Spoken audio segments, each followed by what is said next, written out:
छत्तीसगढ़ में रेलवे में कई तरीके की चोरियां हो रही हैं और लगातार चोरियों को ट्रैप करने के लिए पुलिस इस बार कड़ी मेहनत के साथ में कोशिशें कर रही है। कुछ खुलासे भी यहाँ पर रायपुर रेलवे पुलिस की तरफ से किया गया। हमारे साथ में एसपी मैडम है, हम उनसे ही समझेंगे कि आखिरकार ये खुलासे थे क्या, किस तरीके से आरोपियों को पकड़ा गया। मैम, कैसे पता चला कि यही वो गैंग है जो हीरे जवाहरात जो शिकायत हुई थी परिवार की तरफ से उन लोगों ने चोरी किया था, और कैसे पकड़ने में आप लोगों को सफलता मिली?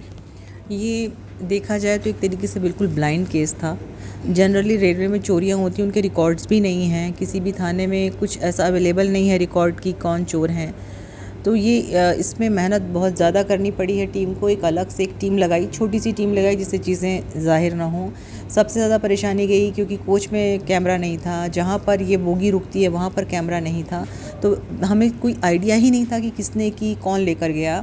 धीरे से फिर रेलवे स्टेशन के बाकी कैमरास खंगाले गए, जिसमें हमको निश्चित रूप से रेलवे डिपार्टमेंट का बहुत सहयोग मिला। सीसीटीवी कैमरास उनके अथॉरिटी में हैं, उनके साथ बैठ कर के देखा गया और उसमें कुछ स्टिल फोटोग्राफ्स आए जिसमें लगा कि ये व्यक्ति संदिग्ध है। तो उसके साथ में हम लोगों को पूरे चार्ट हमने मांगे, हमें पूरे उपलब्ध कराए गए रेलवे से। पूरा जितना एसी के जितने चार्ट थे उस दिन के, जितने लोग ट्रैवल कर रहे थे, उसका लिया, इनका मिलान किया। और इसमें बहुत सारी टेक्निकल ऐसी चीज़ें हैं कि जिसको डिस्क्लोज़ करना ठीक नहीं है, तो उसके आधार पे करते हुए होटलों में भी छानबीन की गई कि कब रुके थे, क्या के रुके थे। तो एक व्यक्ति अब्दुल मन्नन का नाम हमारे सामने आया, जिसको कि हमारी टीम ने ट्रेन से ही गिरफ्तार किया, जो ट्रेन से भाग रहा था। टीम को चोट भी आई। उसके बाद उसकी निशानदेही पर संतोष साव उर्फ अफरीदी को पकड़ा गया, जिसके साथ वो 6 महीने पहले से काम करना बता रहा है। अफरीदी ने इसको हीरे जवाहरात की बात बताई नहीं थी, सिर्फ पैसे दे दिए थे। जब हम लोगों ने संतोष को पकड़ा, पहले वो मान नहीं रहा था। बाद में जब इन्वेस्टिगेशन बढ़ा आगे तो उसने स्वीकार किया कि वो गहने उसके पास थे। और ये संतोष ने बताया कि अपने दोस्त शेखर के पास बेचने गया था, उसने अपने भांजे गोलू के पास बिकवाया। इसके बाद इनको प्रस्तुत किया गया कोर्ट में, पुलिस रिमांड लिया गया। पुलिस रिमांड के बाद में टीम कोलकाता और राउरकेला दोनों जगह गई।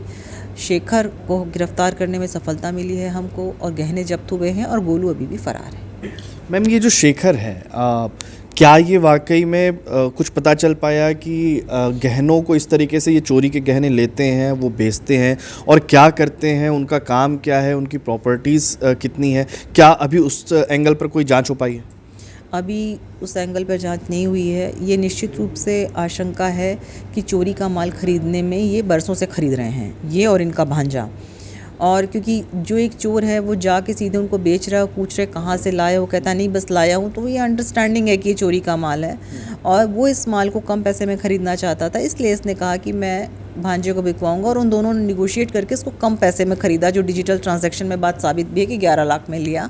और इसको ये अपने पास ही रखा हुआ था। इसकी खुद भी सुनार की दुकान है राउरकेला में, और ये उसको आगे पीछे अपने पास या कोलकाता में किसी बड़ी पार्टी को ये बेचने के चक्कर में था।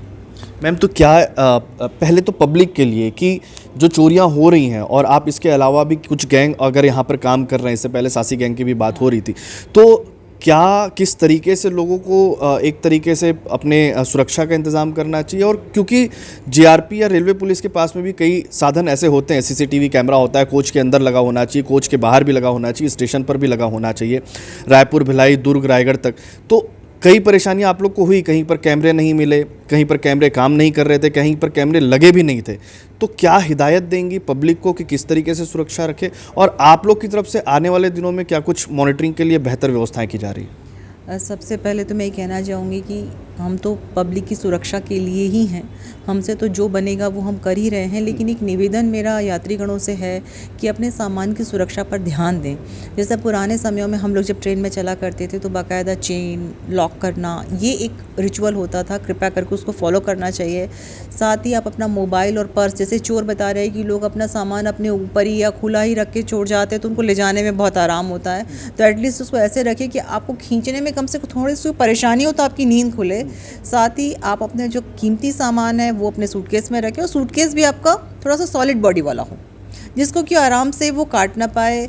जो पेपर गैंग है, जो सांसी गैंग है, उनका भी ये मोडस है कि वो पेपर खोल के बैठ जाते हैं। मान लीजिए आपका सामान ऊपर रखा, आपका हैंडबैग है, तो उसको वो सिंपल ब्लेड से काटेंगे, सामान निकालेंगे, वापस वैसे ही पैक कर देंगे, आपको पता नहीं चलेगा। तो थोड़ा सा अगर सावधानी हम रखें, और वो उस मौके का इंतज़ार करते हैं कि आपकी आँख लगे।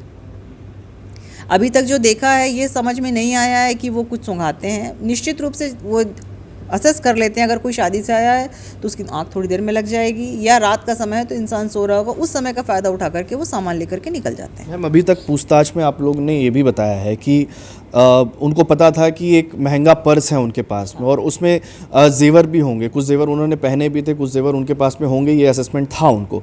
तो पब्लिक को अवेयरनेस के लिए तो बैग क्योंकि रखे हैं वो तो एक पुलिस पर रहता है कि पुलिस है इसलिए हम सेफ्टी के साथ में चल सकते हैं, लेकिन और क्या होना चाहिए जो पब्लिक को ध्यान रखना?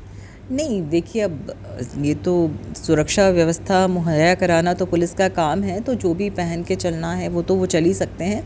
सिर्फ ये है कि सोते समय अपने सामान का बहुत ख्याल रखें। पूरी वारदात जितनी चोरियां हुई हैं सब सोते में हुई हैं, और सोते में उनका चेन नहीं किया हुआ था, और बहुत सारी कीमती चीज़ें, और जो बैग होता है, आदमियों के भी बैग होते हैं, केवल पर्स की बात नहीं कर रही हूँ, आदमियों के बैग में जो एप्पल, उनकी वॉच है, और इनका क्या मोडस हो गया आजकल, इनको समझ में आ गया कि मोबाइल अगर हम चुराते हैं तो पकड़ में आते हैं तो ये मोबाइल फेंक देते हैं और बाकी कीमती सामान लेकर के फ़रार हो जाते हैं। तो एक बहुत बड़ी चुनौती हो जाती है, पकड़ना बहुत कठिन हो जाता है, एक बहुत लंबा प्रोसेस होता है। मैम इसमें हीरे के बड़े जेवरात थे और हीरे भी बड़े मामले में थे। अक्सर देखने को मिलता है कि सोने के जेवरात को बहुत जल्दी खपाने में आसानी होती है, हीरे के जेवरात को खपाने में थोड़ा मुश्किलात होती है। तो इस मामले में कितने में उसको बेचने की कोशिश की जा रही थी, कितने का वो एक्चुअल प्राइस था और कितने में 11 लाख रुपए में खरीदा गया था, कितने में बेचने की कोशिश थी 70-80 लाख रुपए जो आप बता? अभी तो उसने रखा हुआ था बेचने के लिए, भी वो कोशिश नहीं कर पाया था, तो अभी आगे पुलिस रिमांड के बाद पूछताछ में बताएगा वो कि वो कितने में बेच, क्योंकि वो खुद एक सुनार है तो निश्चित ही उसको बड़े फ़ायदे में वो बेचने के फिराक में था, इसलिए उसने रखा हुआ था, क्योंकि इसकी मेकिंग ऐसी है कि उसको वो ना तो वो गला सकता था ना वो तोड़ सकता था, उसको एज इट इज़ ही इसको बेचना था, इसीलिए ये हमको मिल गया। तो ये खुलासा फिलहाल रायपुर रेलवे पुलिस की तरफ से किया गया है। कुछ और भी मामले इनसे जुड़े हुए हैं जिनका रायपुर पुलिस हो सकता है रायपुर रेलवे पुलिस कुछ दिनों में खुलासा करेगी, लेकिन बहरहाल फिलहाल एक बड़ा मसला था जिसको लेकर 70 से 80 लाख रुपए के जेवरात की यहाँ पर बात हो रही थी और इसके साथ में हीरे और सोने चांदी के जेवरात की यहाँ पर बात हो रही थी, जिसको पुलिस ने रिकवर भी किया है।